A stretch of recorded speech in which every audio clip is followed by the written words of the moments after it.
Today is his biggest match later on in the day, 10-2 against CMQ. So we're going to see if they're both still undefeated when we get there, who the top dog really is. That's going to be an interesting match, and Will and I were both talking before. Out almost exactly like we thought it would, though. I mean, obviously, we still have a few matches. Godslayer and Unstoppable, the least known, the least experienced. They're going to finish in the bottom two, which is unfortunate for them, but the predictions were right. The top four of the leaderboard right now is pretty much the four players you would have called as favorites. So North America playing out kind of like you'd expect. Yeah, and Miner's going to come out onto the pump here. Unstoppable's going to play Skeletons to defend that pump, make sure it stays healthy. A Log is going to go down on top of Godslayer's pump to make sure those are at even health. A Golem coming out. Oh, and he plays Goblin Gang because he knows that there's no Log in his hand. Yep, and the Goblins are going to get a few hundred damage on that left-hand side. So Lava Loon versus Golem. I don't think you play same lane. Actually, obviously, Godslayer's a better Lava Loon player than I am, but I've always thought that in this matchup, you don't want to play same lane as the Golem. You want to go opposite lane because you want them to split their elixir. All of the Golem support troops are going to be good against you. Mega Minion, Baby Dragon, all that kind of stuff. Yep, Lightning's going to come down there from Unstoppable. Oh, the Tornado right there, pulling everything together for that Executioner while the Golem just chips away at the tower. Ouch, the Lava Pups might clean it up, but that's still not too much damage left. Miner Lava Hound, that hasn't been something we've seen since one of the Shanghai tournaments back in, like May of last year. When Lava Hound first came out, it was not considered a very strong card. It wasn't like these Electro Wizards and Night Witches where on the first weekend they're out there winning tournaments. Lava Hound laid dormant for quite a while. Actually received a few buffs in the months after it was released. The first Lava Hound deck that I remember being significantly powerful was Clyde's Lava Miner deck in the Super Magical Cups, where he'd bring the Lava Hound, you'd try to deploy the Miner right before it died, and then the Miner would actually take the tanking for all the Lava Pups.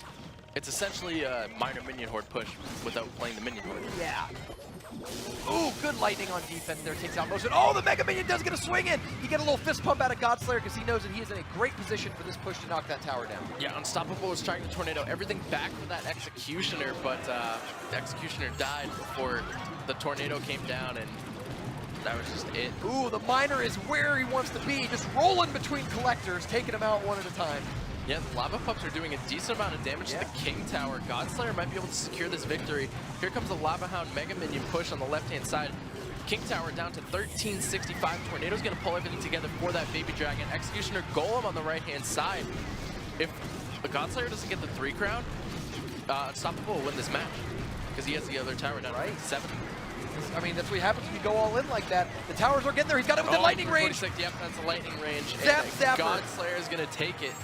And that, the victory, the smile coming out. Smile on the face, cry in the game. He does love his emotes. Oh man, Godslayer, what a character. I love him. I love the emotes. We had a lot of discussions over the last week about, like, is emoting good? Does a Mirror Fireball do a tournament standard? I don't know, because Mirror's not used that often. Yeah. The conversion just isn't there Yeah, right away. You have to ask the European casters how metric works. Yeah. All right, Fireball coming out right away onto that Elixir Pump. We got an angry face. Now the question is, will Godslayer bust out the 3 Musketeers and be like, ah, I got you, buddy. You fireballed the wrong thing. If we see 3 Musketeers come out in a laughing face from Godslayer, that would have been awesome. Bro. Nope, we got a both Lava Hound. Godslayer says, wow. He's got a grin. You're taking my deck. Like, you think you can beat me? I'm the Lava Hound master, brother. So we're going to see what happens here. Godslayer decides to defend far back, and then meanwhile, Unstoppable is defending right at the river. Oh, Minion Horde. Here comes a Miner. Again from Godslayer. And this is scary. Oh my gosh. Oh, value arrows. Wow. That's a really good meta play by Unstoppable. If you know that you're going to play Lava Hound and you know your opponent's going to play Lava Hound, you can build the Lava Hound deck meant to win the mirror matchup. Godslayer had no idea that there was going to be a Lava Hound from his opponent, so he didn't think to play arrows. Yeah, and that's like the 3 Musketeer matchup where we're seeing a lot more fireballs in 3 Musketeers. Yeah. In general, you don't want the fireball, but if you know they're playing the same deck as you, maybe find a way to squeeze it in. And I think that's exactly what Unstoppable did. He knows Godslayer is going to play the Lava Hound, so he's like, I'll throw arrows in my deck. Yeah, why not? I mean, it's not like Zap's going to do you any good, or Log. We saw that actually. Do you remember when Rice and Godslayer played? They played a 3-game match that was all Lava Loon mirrors. At some point by game 3, they started putting in Tornado and arrows instead of their logs because Log wasn't doing anything. Yeah, exactly. The only thing it could log was the Goblin Gang. Or the Skeletons. There were Skeletons in one of them. Yeah. But again, 2 Lava Hounds, both pushing opposite lanes. Unstoppable on the first exchange. Unstoppable has the damage lead right now. Yeah. So we saw that in game 1 too, and it still turned around to get him. Yeah, so Mega Minion this time. Instead of, yeah, that's right. Instead of the Minion Horde, he's like, you're not getting arrow value. I think Godslayer wanted Unstoppable to arrow the minions, or the lava pups, so he could play the Minion Horde on defense. I get it, you're right. You can't really take that Minion Horde out until after you see the arrows, because if you just give your opponent a +2 elixir trade, they're going to take it, and you might lose the game because of it. Yeah. Oh, I like this. He's splitting the arrows up into 2 sides. You're going to arrow, or no, I'm sorry, it's Unstoppable's Minion Horde coming in. Yeah, Unstoppable's going to take that left-hand tower, and Godslayer might take this right-hand tower, so it looks like it might be a tower trade here. He could arrow right now. Save that tower. Is he going to? No, I don't think so. Minion Horde comes out on defense right as the lava pups come out to force the choice. There are the arrows. Mega Minion is just getting swarmed by minions and lava pups, but the King Tower and Crown Tower will clean that up. Miner coming in to deal that last 21 damage, and Unstoppable building up another Lava Hound push. We are headed into overtime. The next tower to go down is going to determine the game. If Godslayer can take down that full health Crown Tower or 3 crown his opponent, he's going to go home to Texas with 2 match wins. Which would look pretty good for him coming into next season. Yes, sir. So the Lava Hounds will trade places. A Minion Horde coming out from Unstoppable. This will just eat up a second Lava Hound from Unstoppable. There's just a slaughterhouse happening there. At the river, there's hundreds of minions fighting each other. Yeah, the minions just got cleaned up by each other. They were all exchanging blows, and they were at the same health. And the Lava Pups are just doing so much damage for Unstoppable. And Unstoppable is going to tie this game up. You know, honestly, little differences. A single card choice can make all the difference in a match, and I think Unstoppable's arrows were insane there. Insane! Because Unstoppable just gets to play the game. I'm playing just his game plan to make it work. And here's the last push of the game with the double Lava Hound on Godslayer's side. And I think at this point, Godslayer knew he was pretty much in trouble with that double Lava Hound. The Hound explodes, tower refocuses to the Lava Hound, Miner doesn't come down in nearly enough time to distract the Lava Pups, and the Lava Pups are just dishing so much damage onto that Crown Tower. They showed it. I expect to see another mirror matchup. I don't know about you. We'll see. Actually, Godslayer, okay, Knight is not a card that you normally see, so far I'd have to guess that they're both mixing it up. What if they're both playing 3 Musketeers? What if they're both playing Executioner Tornado? E-Wiz. Like, this is the first E-Wiz we've seen today. Actually, oh yeah, today. Today. No, actually, we saw one earlier. A guy, I think it was Oxalate, had the Tombstone and Electro Wizard in his deck. Remember, it was like a super insane defense that the guy couldn't get through. But you're right. Yeah, it was. Yep, oh, an Expo out of Unstoppable. Unstoppable, the Hog Rider from Godslayer. I think Unstoppable thought Godslayer was going to continue with the Lava Hound, and he was like, okay, I'll just play Expo. Especially if he's going to play one without Zap, like he goes Lava Hound with just like arrows. You're like, cool, Expo. But, so we know now what Unstoppable's playing. What's Godslayer? We've seen Knight, Executioner. Yeah. Haven't seen a win condition yet. We've seen Clash Royale cards played in Godslayer's deck. We've got a Knight, we've got a Goblin, but nothing that really tells you what sort of deck it is. Some of the 74. Yeah.